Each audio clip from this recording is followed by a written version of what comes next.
three key terms defined. What is the reason why we speak of bodhisattvas? Desirous to extinguish all attachment and to cut it off.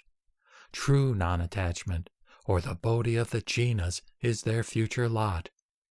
Beings who strive for bodhi are they therefore called.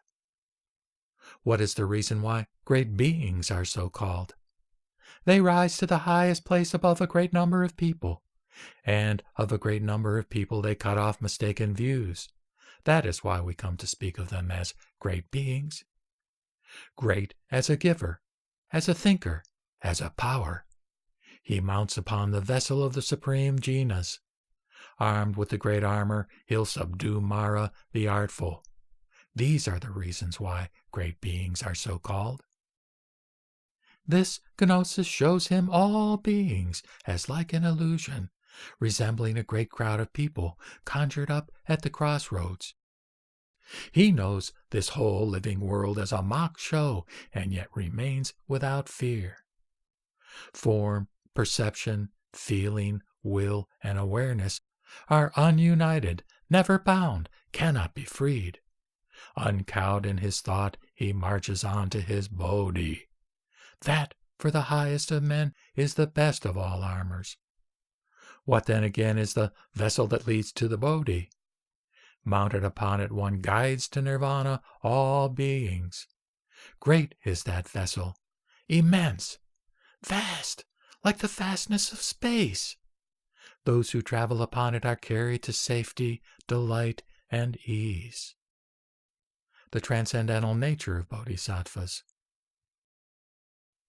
Thus, transcending the world, he eludes our apprehensions. He goes to nirvana, but no one can say where he went to. A fire's extinguished, but where, do we ask, has it gone to? Likewise, how can we find him who has found the rest of the blessed?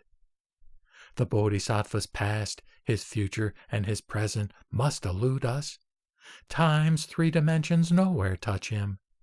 Quite pure he is, free from conditions, unimpeded. That is his practice of wisdom, the highest perfection.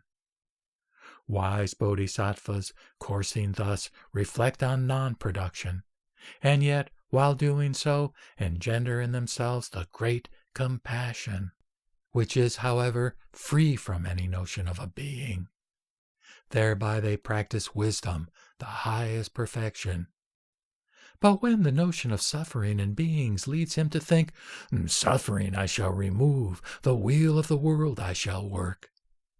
Beings are then imagined, a self is imagined. The practice of wisdom, the highest perfection, is lacking.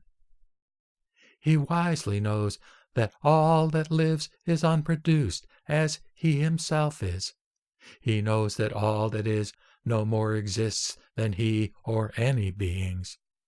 The unproduced and the produced are not distinguished. That is the practice of wisdom, the highest perfection. All words for things in use in this world must be left behind. All things produced and made must be transcended. The deathless, the supreme, incomparable gnosis is then one. That is the sense in which we speak of perfect wisdom. When, free from doubts, the bodhisattva carries on his practice, as skilled in wisdom he is known to dwell, all dharmas are not really there. Their essential original nature is empty. To comprehend that is the practice of wisdom, perfection supreme.